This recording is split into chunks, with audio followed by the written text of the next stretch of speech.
En lo alto de los Andes bolivianos se alzan las impresionantes ruinas de una enorme ciudad-templo.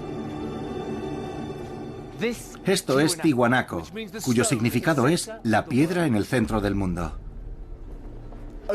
Hace más de 1000 años, en este lugar sagrado, la bebida y las fiestas rituales impulsaron la religión más poderosa que Sudamérica había visto.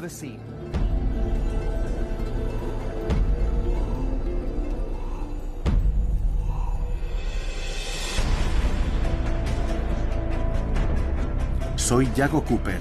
Como arqueólogo especializado en Sudamérica, siempre me han fascinado los secretos y misterios enterrados en las profundidades de estos impresionantes e imponentes paisajes. La historia de este continente ha estado dominada por las historias de los incas y los conquistadores españoles. Pero en esta serie exploraré un pasado más antiguo y olvidado. Vaya, estamos dentro de la cueva, viajando desde la costa hacia las nubes, en busca de civilizaciones antiguas tan significativas e impresionantes como en ninguna otra parte de la Tierra.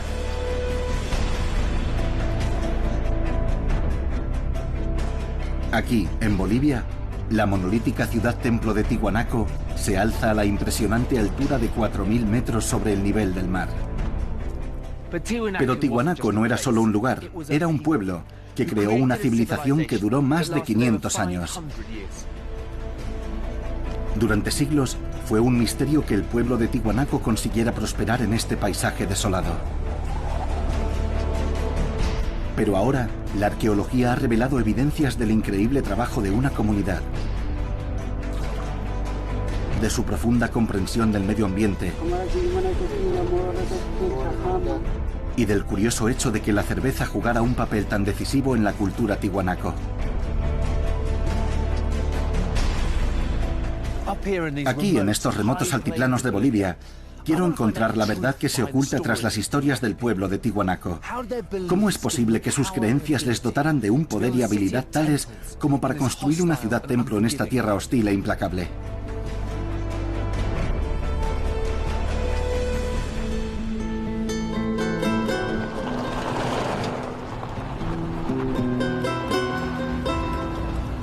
El altiplano, la llanura alta, abarca una enorme extensión a 3.800 metros de altitud en los Andes bolivianos.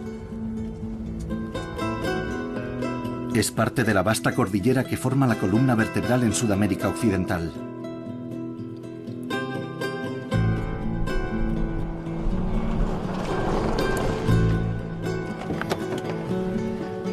La vida es dura aquí arriba. El aire es escaso, es difícil respirar. Aunque las temperaturas diurnas superan los 20 grados, por la noche descienden por debajo de cero. La estación lluviosa provoca inundaciones y periódicamente la zona sufre sequías catastróficas. A ojos de los europeos, este sería el último lugar de la Tierra donde se asentarían los seres humanos. Pero desde alrededor del año 600 hasta el 1100 después de Cristo, aquí prosperó una civilización que llegó a tener 1 millón de personas. Este era el feudo de la cultura tiwanaku, y su influencia se extendía desde aquí hasta lugares tan lejanos como Perú, Chile y Argentina.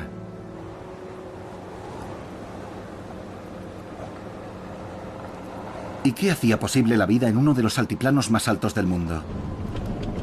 ¿Cómo sobrevivieron los tiwanaku al escaso aire y a las temperaturas extremas de aquí arriba? ¿Y cómo consiguieron viajar a cualquier lugar a través de este paisaje?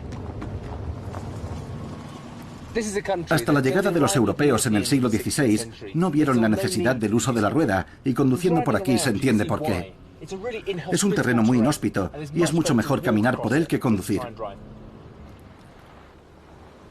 Pero el altiplano proporciona un medio diferente de transporte, que la gente de esta región empezó a utilizar hace al menos 6000 años. He venido a la remota comunidad de San Antonio Murce, donde todavía dependen de él, para conocerlo. Hay un transporte único aquí, el mismo que utilizaron las comunidades de los comienzos de la civilización tiwanaku, y es un animal exclusivo de Sudamérica, la llama. Hola. Hola, ¿qué ¿Cómo tal? estás? Bien, Mano, bien, ¿cómo estás? Bien, ¿cómo te llamas? Bienvenido. Este es Marcelo Choqui. Su familia se ha dedicado al pastoreo de llamas durante generaciones. Por favor, que nos visita. ¿Estás seguro? Son Aymara, un grupo indígena boliviano descendiente del pueblo tihuanaco. Y gracias a ellos podemos conocer muchos detalles de cómo vivían sus ancestros. Seguro. Chao, Venga. gracias. Ya, ¿nos vamos? Sí, seguro. Importante. Tienen en común con muchas culturas sudamericanas la costumbre de compartir hojas de coca en sus reuniones. Pero aquí en el altiplano, la coca se usa para soportar el aire enrarecido de esta altitud. Sí. Yo tengo un gran problema. Con la picho siempre vivimos acá y trabajamos. Sí. La picho es casi milenario, ¿no? Para todo necesita coca. Y para mate, para todo, y para acúlico, para la siembra, Sí. y para la cosecha también nos acolicamos así. Sí. Y por eso nos... Se toman todo el tiempo. Sí, todo el Y tiempo. se ayuda. Y se ayuda los esfuerzos, ¿no? La coca les daba a los tihuanaco la resistencia para trabajar a esta altitud sin apenas aire. Y las llamas les proporcionaban la lana con la que combatir las extremas temperaturas de aquí arriba. La hija de Marcelo la teje en vívidos colores. La lana de la llama es muy importante para ellos, no solo para combatir el intenso frío, también es el material con el que confeccionan toda su ropa. En esta aldea en particular, utilizan los mismos colores que se han estado usando durante cientos de años.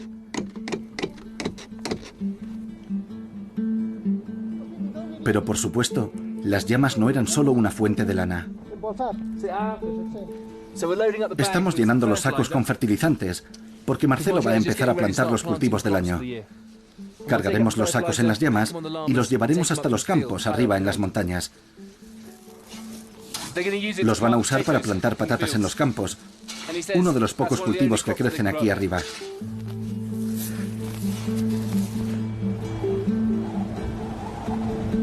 En este terreno, la llama es el jeep de Marcelo y su tractor.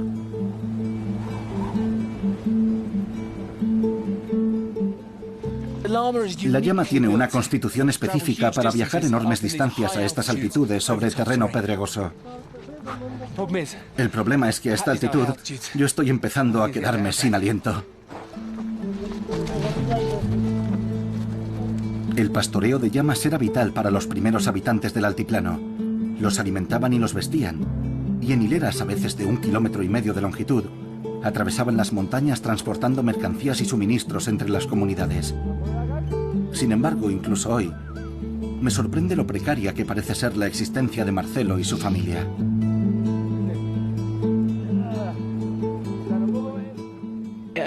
Solo hace falta una helada y pueden perder la mitad de sus cultivos.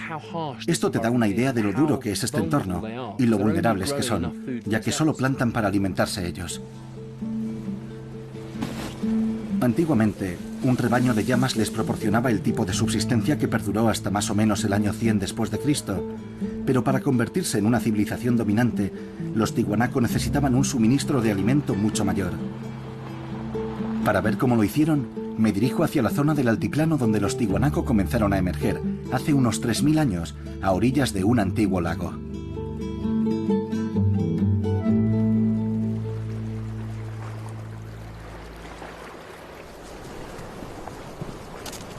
Con una superficie de más de 8.370 kilómetros cuadrados, el Titicaca es el lago navegable más alto del mundo.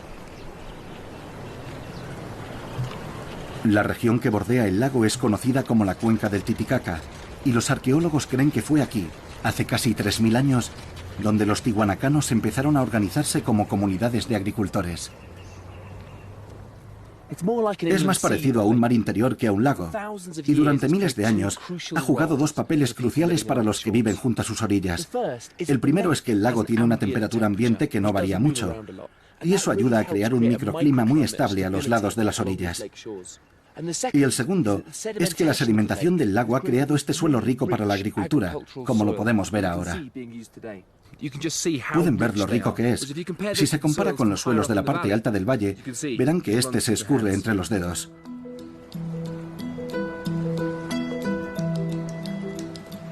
Aquí es donde los tihuanacanos comenzaron su vida de subsistencia.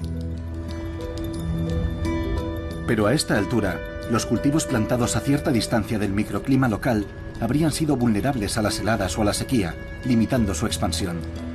Para que la civilización creciera, tuvieron que hallar una forma de cultivar la tierra más allá de la protección del lago.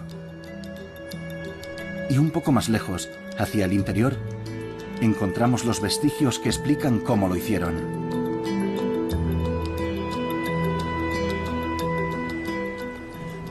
Los tempranos tihuanacanos no se adaptaron a su paisaje, lo transformaron, y aquí en el yacimiento de Coanipampa podemos ver cómo lo hicieron.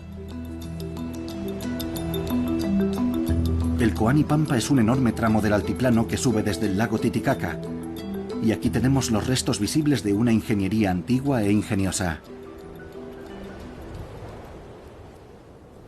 Estos lechos elevados eran una innovación agrícola que transformó la producción de cultivos en la región. Son muy inteligentes porque el agua actúa como tope para proteger los cultivos en los lechos elevados contra las duras heladas que se dan aquí. El agua derretida que baja de los glaciares de las montañas regaba estos campos. El agua en estas trincheras retenía el calor del sol diurno, creando un mini microclima igual que el del lago, que protegía los cultivos. Pero la pieza clave es el esfuerzo por mantener estos lechos elevados cada año. Pulían estos bordes, lo que permitía que el agua se absorbiera. Excavaban los canales con el suelo lleno de nutrientes para ponerlo sobre el lecho y luego lo mezclaban todo para permitir un enorme aumento en la producción agrícola. Experimentos modernos han demostrado que utilizando este método, los tihuanacanos podrían haber producido un 25% más de cosecha, alargando su temporada de cultivo 2 valiosas semanas más. No tenían ningún animal de tiro, ni arados, por lo que todo esto lo hacían con herramientas manuales. El volumen de trabajo necesario para mantener estos lechos elevados es inmenso, y esto es solo una fracción del paisaje que se aprovechaba con este método.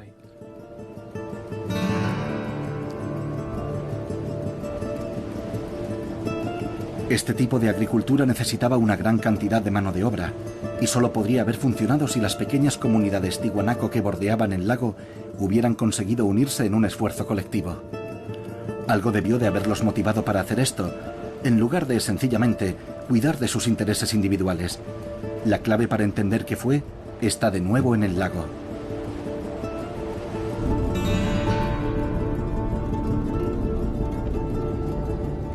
Los arqueólogos han descubierto diseminados a lo largo de las orillas del lago Titicaca los restos de numerosos templos tihuanacanos, y estos tienen la clave. La investigación arqueológica concluye que la religión tihuanaco se basaba en la adoración en grupo de los dioses de la naturaleza, que controlaban el medio ambiente y concedían buenas cosechas. He venido a ver uno de los templos más antiguos donde los tihuanacanos celebraban rituales religiosos hace 3000 años. Esta es la plaza hundida de Chiripa. Aquí uno presiente la atmósfera que debía de haber durante las celebraciones. La gente estaría aquí de pie, alrededor de la plaza, todos mirando hacia abajo, concentrados en su interior. Reproduciendo las antiguas prácticas de sus ancestros tihuanacanos, los vecinos aymara aún utilizan este lugar para realizar sacrificios rituales con llamas, ofreciendo su sangre a las piedras como parte de sus rituales anuales. Estas celebraciones no solo servían para reunir a todas las comunidades de tihuanacanos con el fin de aplacar a los dioses con ofrendas rituales, sino que también los vinculaba socialmente.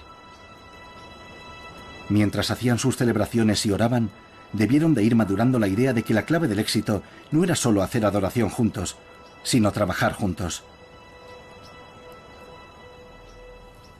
Al venir a un lugar como este, se pueden ver los cimientos de la cultura de los tihuanacanos. Pero lo que yo quiero averiguar es cómo pasaron de un lugar pequeño como este, de dimensiones comunitarias, a la arquitectura monumental de Tiwanaku en la escala regional.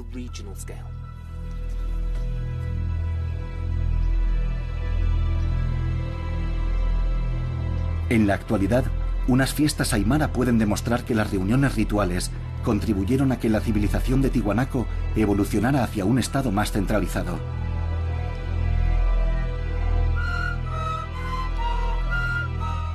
He venido a compartir una fiesta que atrae a miles de personas de los valles circundantes hasta una diminuta aldea llamada Kala.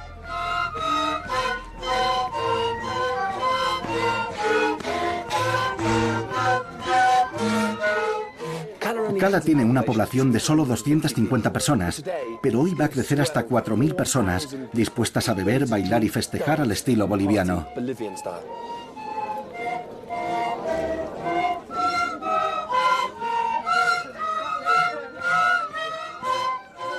Estoy aquí en Bolivia, casi al comienzo de la primavera, cuando las comunidades locales empiezan a plantar los cultivos. Aquí vemos cómo se vinculan las comunidades con sus festividades. El antropólogo Carlos Candora es experto en las tradiciones y los rituales religiosos del altiplano.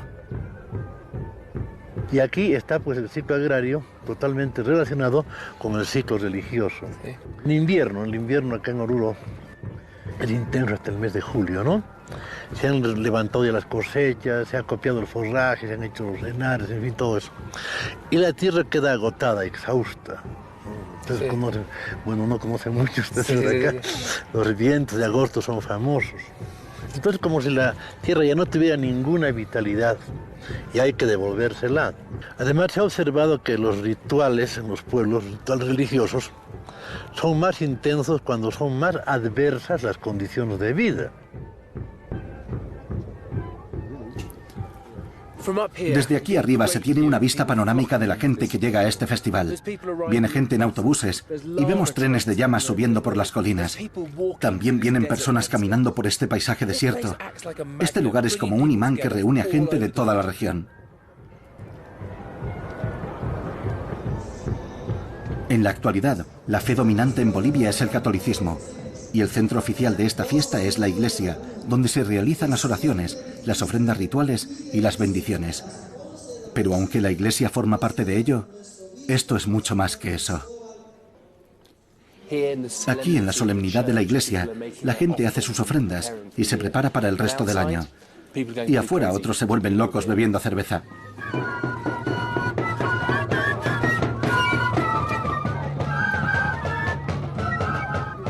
La gente se ha unido para el culto, sí, pero como hacían los tihuanacanos, se reúnen en masa. Juntarse como comunidad para celebrar las fiestas estrecha los vínculos que harán que superen la dura campaña agrícola que les espera. Cuanto mayor sea la fiesta, mejor será la temporada de cultivo. A lo largo de 8 siglos, las reuniones de los tihuanacanos se hicieron cada vez más numerosas y la mano de obra colectiva creció en el proceso, consiguiendo dominar su duro medio ambiente cada vez más. Y hacia el año 200 a.C., comenzaron a construir un complejo de templos para celebrar el mayor acto religioso que Sudamérica había visto.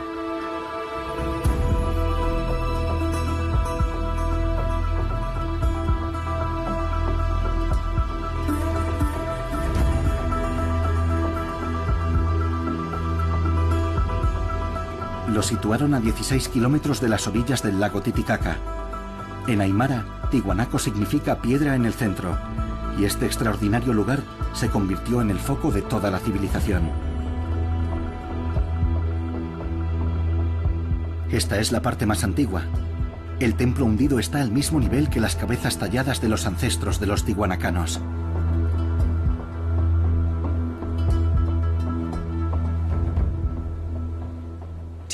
Los tihuanacanos comenzaron con la construcción de esta primera plaza hundida. Como muchas plazas hundidas en la cuenca del Titicaca, era un espacio ritual para la comunidad. Pero durante los siguientes 800 años, Tiwanaku creció cada vez más y más. Contiguo al templo hundido está el Kalasasaya, un espacio ceremonial elevado que mide más de 15.000 metros cuadrados, y que los tihuanacanos comenzaron a construir en el año 500 después de Cristo. Una estatua monolítica vigila el camino de entrada, y en una esquina se alza esto: la Puerta del Sol, tallada en un solo bloque de piedra. El personaje representado en ella es conocido como el dios de los báculos, el que controla las fuerzas de la naturaleza, el sol, la lluvia y los riesgos estacionales. Hace 1500 años, este era el lugar donde decenas de miles de personas se reunían para rendir homenaje a los dioses de la naturaleza.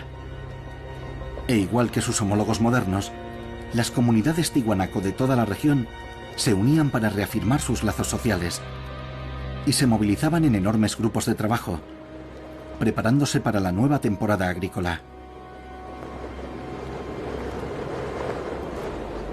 Dominando este yacimiento hay un gran montículo rodeado por enormes bloques de mampostería, erosionados o expoliados desde hace mucho tiempo. Únicamente aquí arriba te haces una idea del tamaño del lugar. Solo una fracción del yacimiento ha sido excavada, y los arqueólogos calculan que el espacio ocupado tenía más de 5 kilómetros cuadrados. La pregunta que ha desconcertado a los arqueólogos durante décadas es cómo construían los tihuanacanos. En los años 60 intentaron reconstruir algunas de las estructuras del templo, un proceso que reveló lo increíblemente hábiles que eran los tihuanacanos trabajando la piedra. Y aparte de esta habilidad, como una cultura que no tenía caballos ni bueyes para el arrastre, que no usaban la rueda ni la polea, movía piedras que pesaban 10, 20 o incluso 50 toneladas, piedras que extraían a kilómetros de distancia. Para descubrirlo, tengo que volver al lugar del que se extrajeron las piedras, el lago Titicaca, donde hay una pista del misterio de la construcción de Tiwanaku.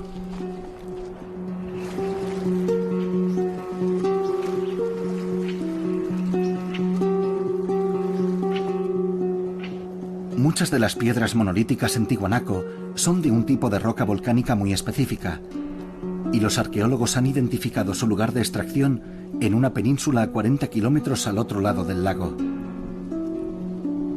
Y en la orilla del lago yacen decenas de piedras, al parecer abandonadas, que solo podrían provenir de la cantera de la península.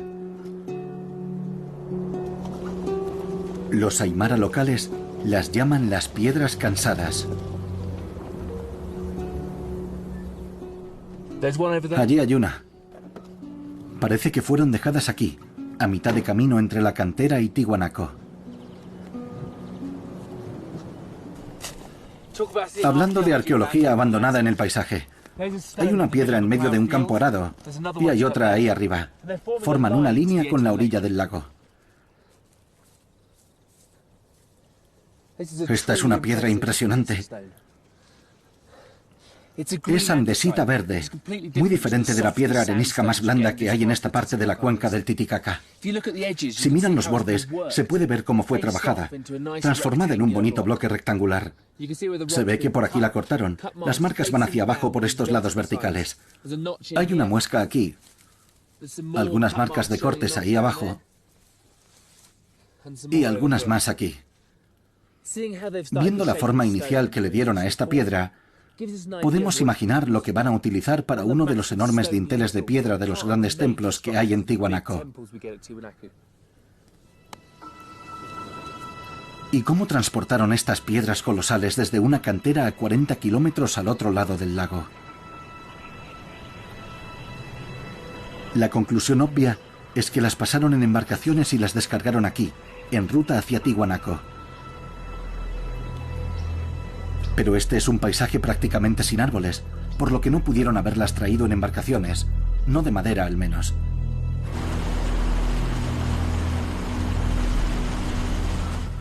El lago proporciona un recurso diferente que puede utilizarse para construir embarcaciones. Cañas de totora. Me he reunido con el profesor Alexei Branich, arqueólogo y uno de los mayores expertos en el mundo sobre Tiwanaku. Me ha traído a ver una técnica de construcción tradicional, embarcaciones hechas de cañas de totora recolectadas en el lago. Mariano, Diego. En este momento está haciendo dos, aunque en realidad va a ser una sola embarcación. Aquí tenemos las dos partes. Sí. Y el corazón va a estar en el medio. Sí.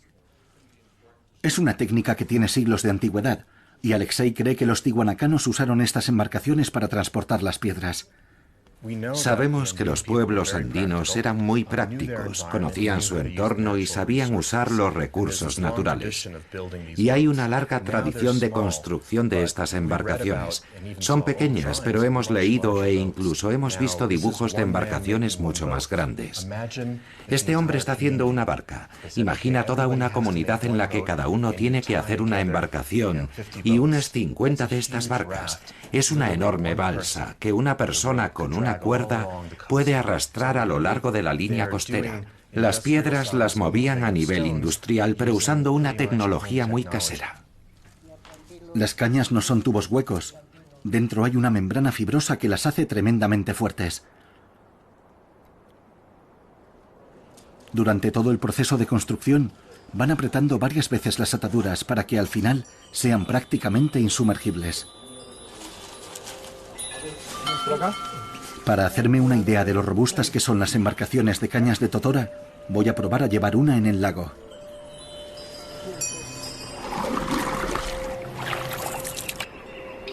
Está claro que a los tiwanacanos estas embarcaciones les permitieron usar el lago Titicaca como una superautopista, un medio para recorrer ellos mismos grandes distancias, con mucha más facilidad que cruzando las montañas.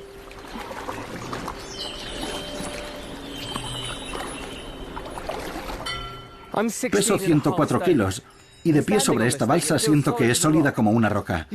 Estas embarcaciones se usaban para transportar personas, familias, mercancías a través del lago Titicaca, conectando a toda la comunidad tiwanaco. Pero una barca de cañas como esta, incluso una mucho más grande, ¿habría sido capaz de transportar piedras de 10 toneladas como las que utilizaron en Tiwanaku?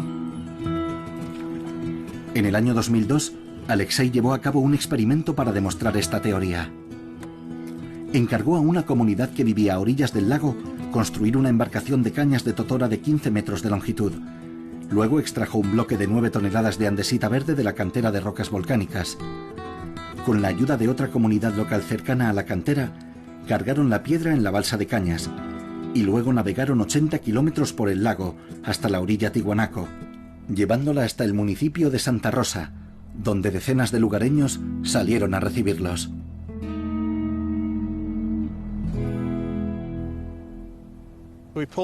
Tiramos de ella por aquí y una vez que vimos a todas las personas que había, dijimos, hay que hacer esto.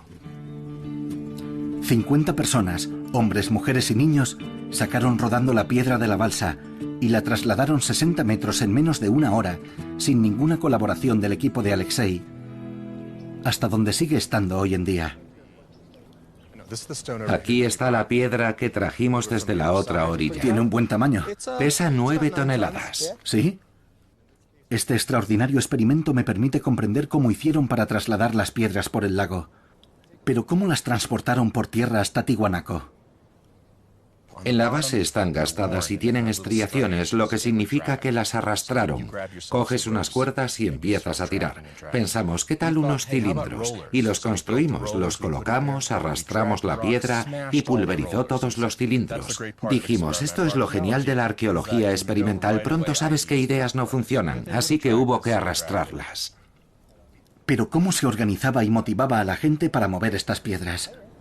Cuando intentábamos mover esta piedra, subimos aquí y como occidentales cerrados de mente pensamos, vamos a pagaros este dinero, tú haces esto, tú esto, no conseguimos nada en absoluto. Pero en cuanto una comunidad se enteró de que la otra iba a mover la piedra, empezó la competitividad. Y a partir de ahí las cosas fueron muy deprisa. Por lo que puedo suponer que en Tiwanaku también hubo esta competencia amistosa entre los diferentes grupos. Voy a construir aquí, vamos a celebrar una fiesta. Y luego esa dinámica seguiría durante siglos. Me encanta la idea de que la fiesta se celebrara por gusto. Eso va más allá de cualquier sentido práctico. Tiene más que ver con las relaciones sociales. Para mí significa que cuando esa comunidad iba a Tiwanaku y veía la piedra que habían llevado hasta allí, era una demostración de su compromiso con el lugar.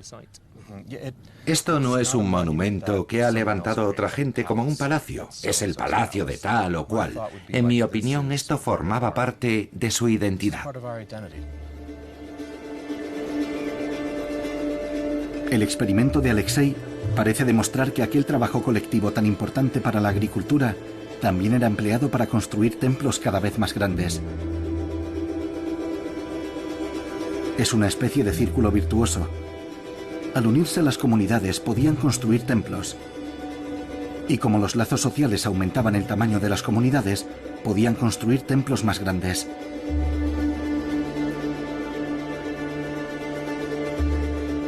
Tiwanaku era un lugar de festividades masivas, pero estudios recientes realizados por Alexei y su equipo han revelado que también tenía otro uso.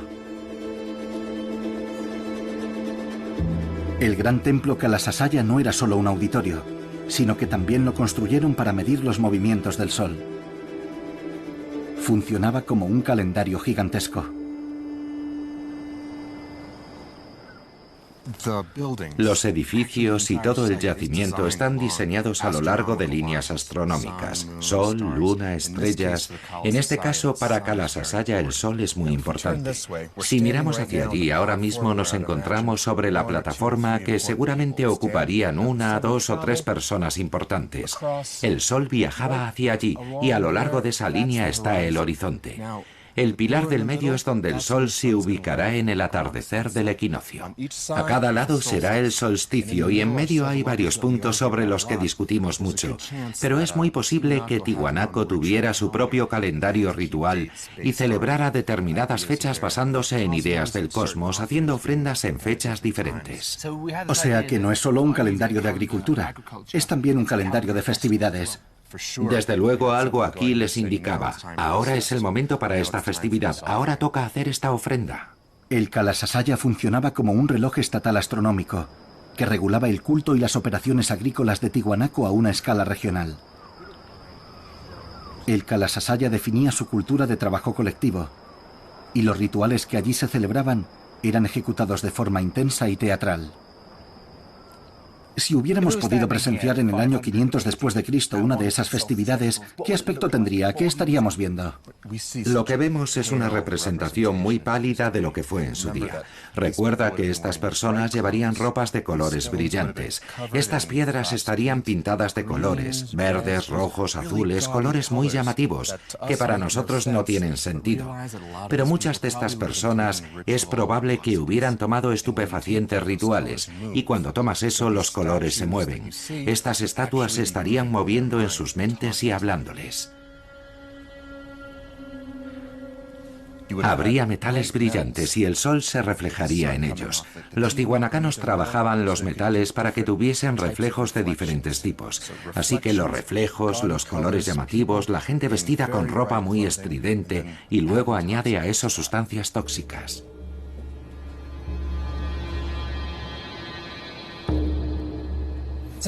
Y en cuanto a lo que tomaban estas personas, beben, fuman, hay tabaco, hay drogas del Amazonas. ¿Qué tipo de drogas tomaban? Tomaban un par de alucinógenos. Cuando vayamos a echar un vistazo a los monolitos, verás en ellos plantas talladas que son alucinógenas, y las molían como si fueran rapé, quizá las mezclaban con la bebida. También tenían sondas de enemas alucinógenos por si tenían prisa para que empezara la fiesta.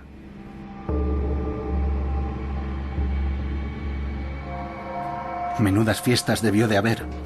Bastante a menudo se descubren aquí restos de las celebraciones que se hacían hace más de 1000 años. En particular, estas vasijas para beber cerveza llamadas keros. Este tipo de vasija es típica del yacimiento y da una idea del tamaño del lugar, porque esta excavación está como a 1 kilómetro del centro. La importancia de la cerveza y las sustancias tóxicas en los rituales y ceremonias se encuentra tallada en las figuras monolíticas. Me gusta esta estatua monolítica, mirando hacia el espacio sagrado del Kalasasaya. Tiene una copa de cerveza en una mano y una pipa para fumar drogas alucinógenas en la otra. Y podemos imaginar los cientos de miles de personas llenando esta plaza para presenciar los teatrales y coloridos rituales y las ofrendas a los dioses. El centro del escenario de estas espectaculares ceremonias lo ocupaban una casta de sacerdotes. Llevando vestiduras representativas y tocados de plumas, realizaban los rituales e interpretaban los movimientos del sol. Los sacerdotes interpretaban el cosmos para el pueblo tiwanaku, diciéndoles cuándo y cómo podían apaciguarlo y someterlo a su voluntad. Cuánto poder ejercían no se sabe, pero lo que al principio podía parecer un utópico estado agrícola, empezaba a revelar un lado más oscuro.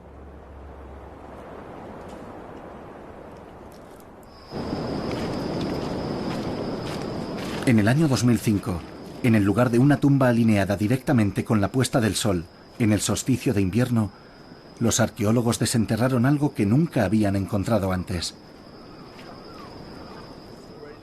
¿Cuándo fue la última vez que estuviste aquí? En el año 2006. Este es uno de los depósitos de almacenamiento de objetos de Tiwanaku.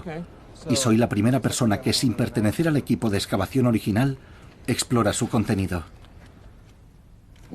Lo que buscamos son esos objetos de ahí. Echemos un vistazo. Tenemos aquí un bonito cráneo. Es de alguien joven. Los molares están saliendo y tiene una muela del juicio. ¿Le golpearon en la nuca? Sí, le golpearon en la nuca. Esta es la primera prueba que descubrieron de que se habían practicado sacrificios humanos aquí en Tiwanaku. Los sacrificios humanos no son algo que asociáramos con Tiwanaku. ¿Por qué crees que aquí hubo sacrificios? Este es el único sacrificio que hemos encontrado hasta ahora. Dentro de 20 años quizá encontremos 100 más, pero este estaba en el solsticio y los indicadores de los demás objetos están asociados con el comienzo de la temporada agrícola, el inicio de la estación de las lluvias. Podría haber habido un periodo de sequía. Era muy importante que lloviese para cultivar las patatas y algunas otras cosas. Por eso tal vez las celebraciones del solsticio de ese año incluyeran un par de invitados especiales. Este sacrificio apunta a que los tiwanacanos se habían vuelto cada vez más dependientes de las buenas cosechas para mantener el impulso de su civilización. Y 200 años después de terminado el templo de Kalasasaya, comenzó la construcción de lo que fue la mayor estructura de los Andes. La pirámide de Akapana. Akapana es una colina hecha por el hombre, pero 1000 años de erosión y saqueo la han reducido a un montículo sin forma. Recientemente se ha intentado reconstruir una sección de los lados escalonados, que una vez llegaron hasta su cima, a 17 metros de altura.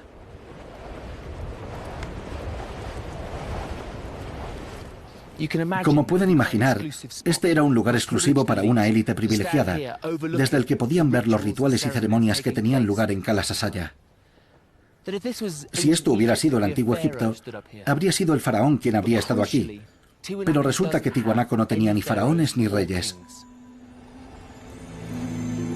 No hay ni una sola evidencia de un rey en Tiwanaku. Ningún monumento dedicado a un solo gobernante autocrático.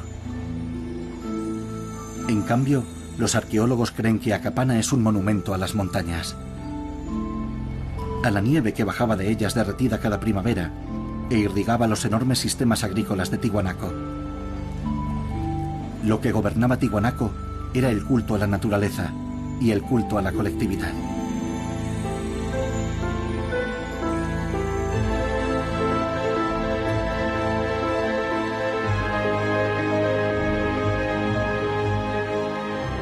Aquí en su ciudad templo, la piedra en el centro, se habían reunido y habían dominado su duro medio ambiente.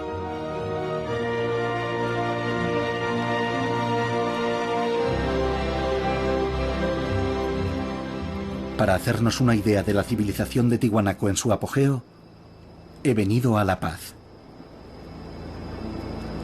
Enclavada en las montañas del borde oriental del altiplano y situada a 3.600 metros de altura, La Paz es la capital más alta del mundo. Su museo alberga una colección de objetos de Tiwanaku que nos permite hacernos una idea de lo que habría sido presenciar una de sus festividades. Me enseña el museo el arqueólogo Marcos Misel, y hay una cosa que me llama de inmediato la atención.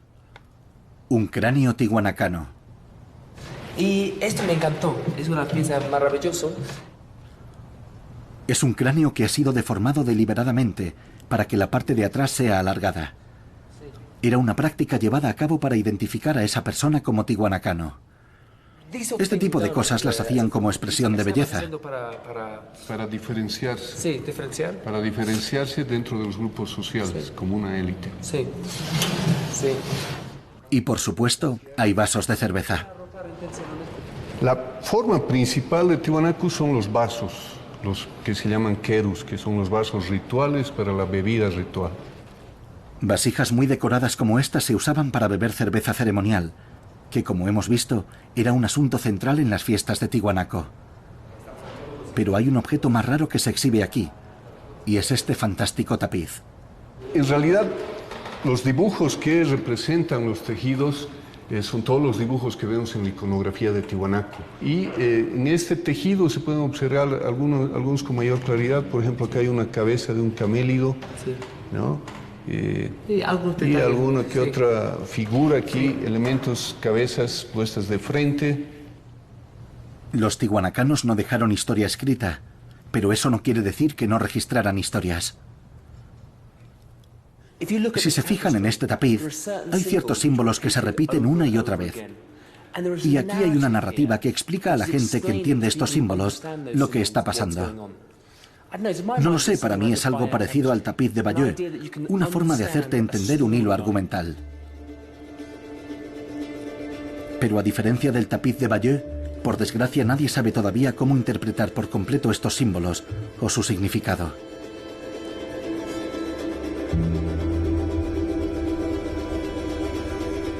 Aunque una cosa que sí sabemos es que hacia el año 700 después de Cristo, los tihuanacanos comenzaron a extenderse mucho más allá de las orillas del lago Titicaca.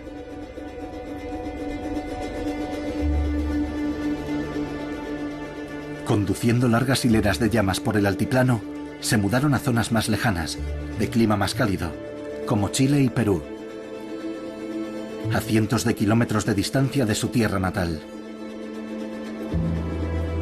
Sin embargo, es sorprendente que esta expansión no fuese con ánimo de conquista, ni para construir un imperio. Para descubrir cómo y por qué llegaron a influir en una zona tan extensa de Sudamérica, voy a viajar hasta la lejana frontera oriental del territorio tihuanacano, a 400 kilómetros de distancia de la cuenca del Titicaca y 1500 metros más abajo.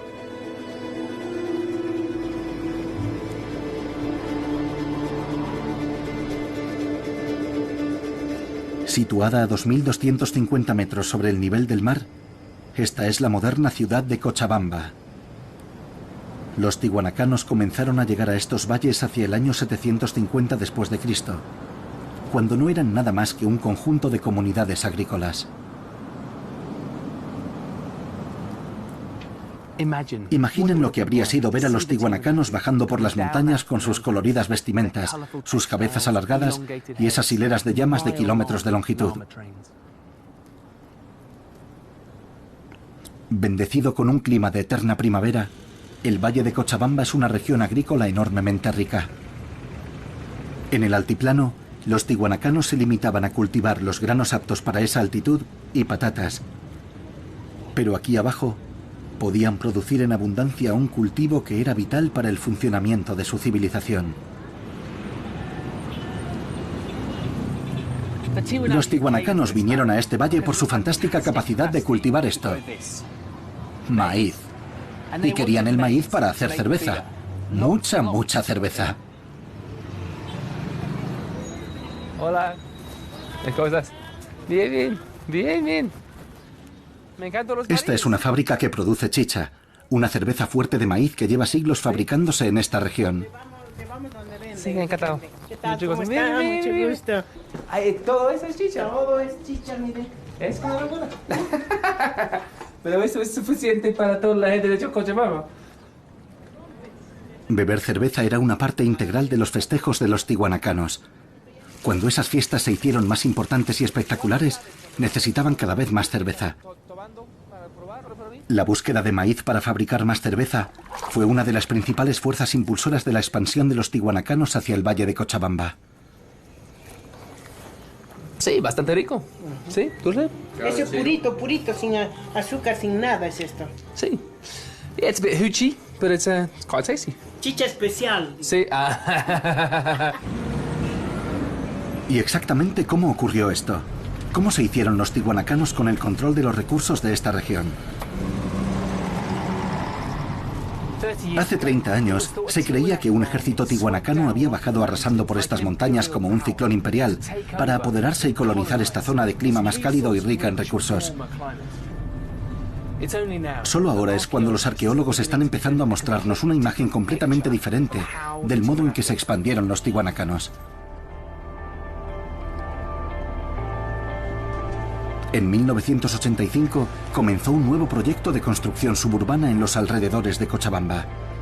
Cuando llegaron los excavadores y empezaron a remover lo que se pensaba que era un pequeño montículo, empezaron a desenterrar huesos. Cuando los obreros sacaron un cráneo humano, todo se detuvo y llamaron a los arqueólogos.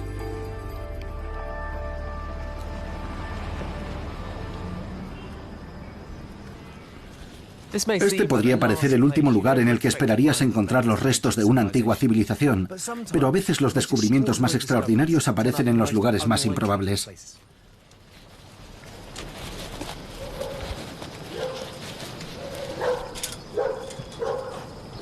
Este es el yacimiento arqueológico de Piñami, los restos de un asentamiento largo tiempo olvidado, que permite adivinar cómo habría sido la vida aquí hace 1300 años. Y me va a enseñar todo esto la arqueóloga principal, la doctora Karen Anderson. Karen, ¿qué tal estás? Encantada. Así que este es el yacimiento de Piñami. ¿Sí? ¿Qué revela este yacimiento sobre la expansión de los tihuanacanos? No vemos ninguna prueba de coerción en la forma en que se integraron. La gente parece que adoptó sus rituales, su ideología, su modo de vida y también su comida. Producen más maíz, tienen más llamas que antes, por lo que se integran muy bien con el estado tihuanaco. O sea que el yacimiento nos dice que el pueblo que vivía aquí se benefició de la influencia de los tihuanacanos. La aceptaron de buen grado. Sí, sí. Este yacimiento no es, como parecía al principio, un conjunto de viejos muros. En realidad, es un montículo que se construyó a lo largo de varios siglos de ocupación continua. Los arqueólogos han excavado el montículo para descubrir estratos de pruebas, construidas generación tras generación. La fecha más temprana que tenemos está por aquí abajo, y data del 700, 750 después de Cristo. Y la fecha más reciente, que es justo antes del fin de los tihuanacanos, es hacia el 1100 después de Cristo. Unos 400 años de ocupación o la historia de Tiwanaku a través de 400 años. Sí, eso es. Y son los objetos excavados en ese periodo de tiempo correspondiente a la llegada de los tihuanacanos al valle de Cochabamba los que describen una imagen del impacto que causaron. La gente no solo construía casas aquí, también enterraba a sus muertos. Los cráneos excavados demuestran el característico estilo tihuanaco de modificación craneal. La práctica fue adoptada por la población local.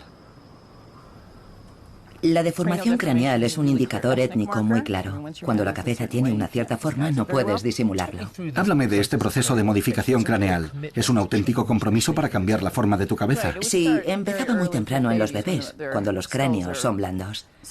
Este, que está aplanado por delante y por detrás, llevaría tablillas y luego lo vendarían. Este otro es probable que llevara un vendaje, por lo que tiende a hacer una cabeza más cónica, más puntiaguda. Sin embargo, lo que han encontrado aquí en cantidades muy significativas son los queros, tan característicos de Tiwanaku para beber cerveza. Pero al parecer, esto no fue importado de Tiwanaku, fue fabricado localmente. Este por fuera está hecho claramente al estilo de Tiwanaku. Tiene su iconografía. Pero por dentro, esto es un estilo más local. Así que es una vasija local al estilo Tiwanaku por fuera. Se trata de una auténtica mezcla de culturas. La de Tiwanaku llegó y los pueblos locales la adoptaron. Sí, eso es. Aunque los arqueólogos no saben lo que significa esta iconografía, sabemos que es característica de Tiwanaku. Parece que los queros jugaron un papel clave en atraer a los pueblos locales hacia la sociedad de Tiwanaku. Igual que las comunidades más pequeñas de Tiwanaku se unieron en el lago Titicaca, ahora otras comunidades se unieron a la fiesta. El imperio Tiwanaku se extendió no por la fuerza de un ejército, sino a través del uso ritualizado de la cerveza.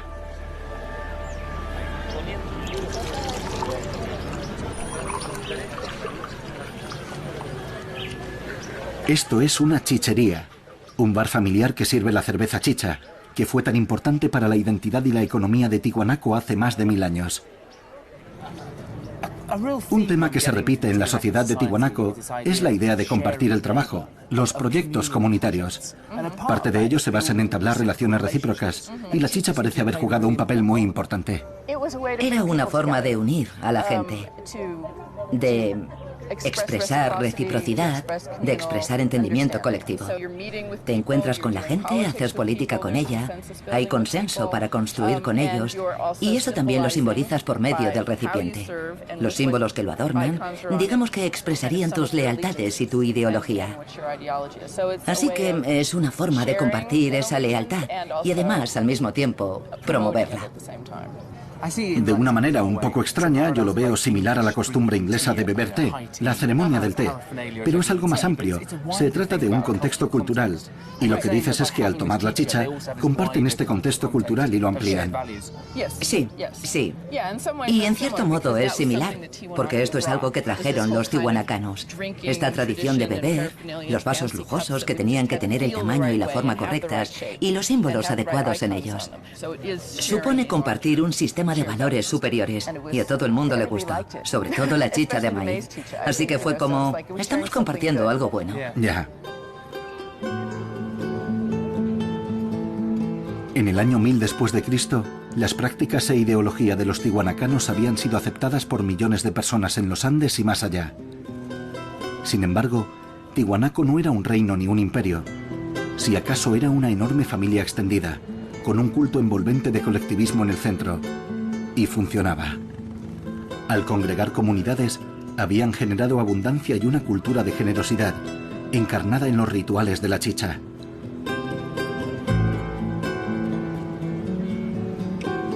Sus ceremonias estaban todas dedicadas al medio ambiente, que les proporcionaba la abundancia. Sin embargo, ese medio ambiente al final se volvería contra ellos.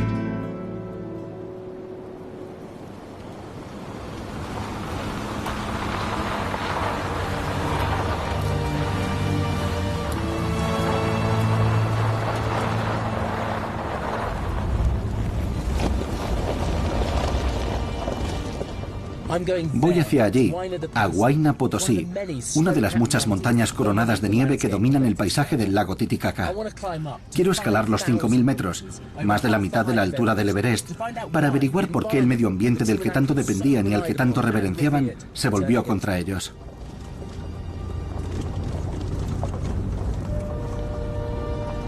Los tiwanacanos dependían enormemente del éxito agrícola para construir y mantener su ciudad-templo y dar unidad a su vasto territorio. Necesitaban que el sol y la lluvia trabajaran en armonía. Necesitaban que la nieve se fundiera en primavera e irrigara sus extensas tierras. Todas sus ceremonias y ofrendas rituales se centraban en asegurarse de que eso ocurriera, y durante al menos 500 años había pasado exactamente eso.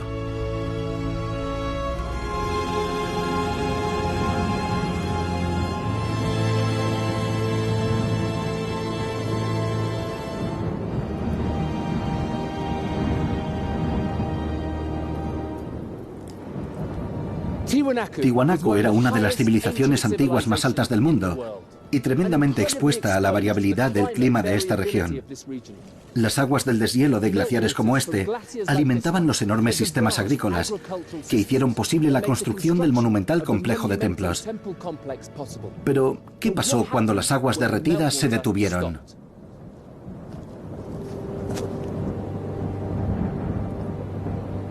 El glaciar por el que camino ahora mismo está muriendo. Sergio, mi guía, me ha contado que este glaciar está retrocediendo 15 metros cada año debido al cambio climático. Pero la variabilidad del clima lleva ocurriendo desde hace milenios. Las muestras de testigos de hielo tomadas de los glaciares andinos como este revelan que hubo una sequía desde el año 1100 después de Cristo en adelante, que continuó durante siglos.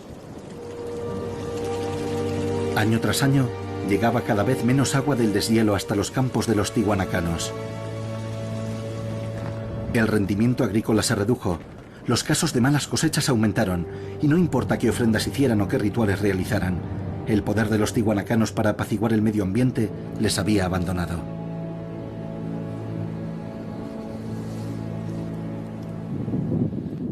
El centro ceremonial de Tiwanaku había fallado a su pueblo. Los sistemas de agricultura intensiva que lo sostenían, que impulsaban esta cultura de generosidad y fiestas, eran imposibles de mantener. Se convirtió en un anacronismo, Un monumento a un tiempo de abundancia desaparecido hacía mucho tiempo.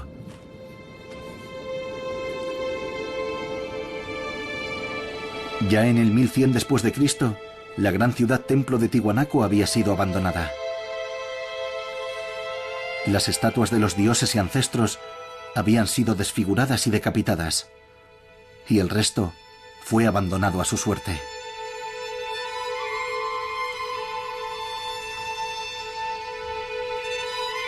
Pero la historia de la piedra en el centro no acaba aquí.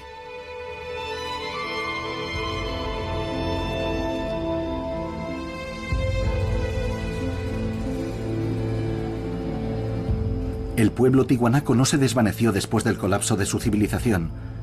Volvieron a su existencia de antaño, en pequeñas comunidades dispersas. Pasarían otros 400 años antes de que los primeros europeos pusieran el pie en el altiplano.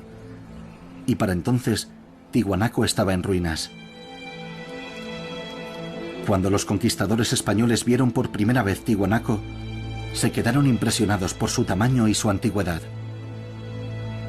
Sin embargo, eso no les impidió saquear el lugar en busca de oro, ni arrancar las piedras finamente trabajadas para ofrecérselas a su dios cristiano.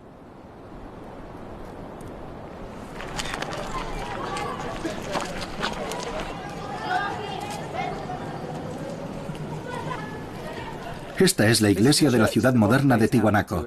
Se construyó entre 1580 y 1612.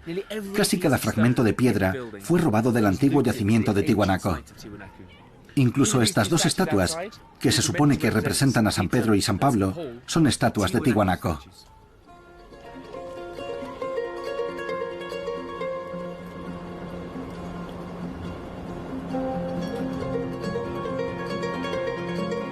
Bolivia consiguió la independencia de España en 1825 y poco a poco recuperó el control de su propio destino. En la actualidad, cerca de 1000 años después de ser abandonadas, los indígenas aymara de Bolivia están reclamando las ruinas de Tiwanaku como propias.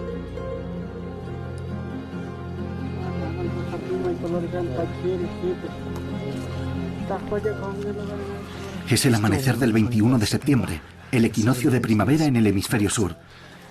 Los líderes aymara locales están preparando una ofrenda para dar la bienvenida al nuevo año agrícola. Hace 1000 años, la extraordinaria ideología del compartir y del trabajo colectivo de Tiwanaku, unas creencias que involucraron a millones de personas a lo largo de la cordillera de los Andes, fue encarnada aquí por medio de rituales y ceremonias.